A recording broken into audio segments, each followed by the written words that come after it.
हमारे चैनल को सब्सक्राइब करें और बेल आइकॉन को ऑल पे रखें ताकि हर नई आने वाली वीडियो का नोटिफिकेशन आपको वक्त पे मिले।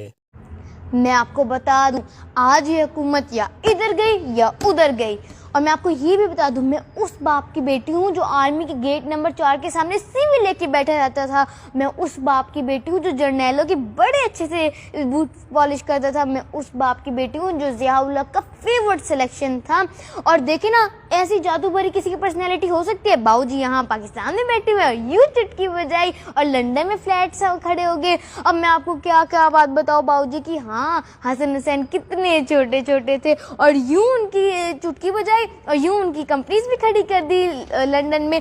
या आप मेरी बात तो देखिए ना, यहाँ क्या मेरे लंदन में भी कोई जायदाद नहीं थी और मुझे फिर कल पता चला कि मेरी तो 1 अरब की जायदाद भी है। भाई बाबू जैसी शख्सियत तो किसी की नहीं हो सकती। लेकिन मैं आपको एक बात आर्मी वालों को बता दूं, सारे जर्नैलों को बता दूं, अगर कोई वजीराज़म बनेगा तो मैं बनूंगी या बाबूजी बनेंगे।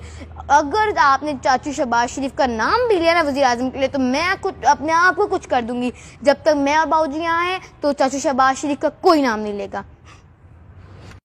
अच्छा, तुमने ना मुझे 2 मेजर लाइंस ना मेरे उसके प्रेस कॉन्फ्रेंस के बारे में ना मुझे याद करवानी है। नंबर 1, जादू टूने से मुल्क नहीं चलता, और नंबर 2, जिन्नात मुल्क का कारोबार नहीं चला सकते। मैम आप ऐसी पर्सनल बातें मत करें, ये अच्छे लीडर की निशानी नहीं होती। अच्छा, तुम ज़्यादा एथिक्स की चमची ना बनो।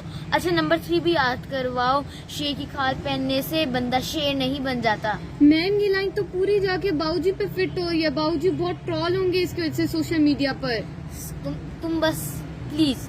अच्छा, जब मैं गाड़ी से उतरूँ ना तो मुझे मेरे सन्यासी बाबा वाले ग्लास में ना पानी डाल के देना, उसके बाद ही मैं प्रेस कॉन्फ्रेंस करूंगी।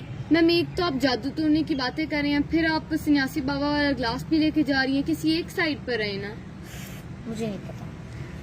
इस वीडियो के अंदर मासूम बच्ची के हाथों नवाज शरीफ और शहबाज शरीफ की चित्रोल कैसी लगी हमें कमेंट में ज़रूर बताइए। अपना बहुत सा ख्याल रखिएगा, दुआओं में याद रखना। अल्लाह निगहबान।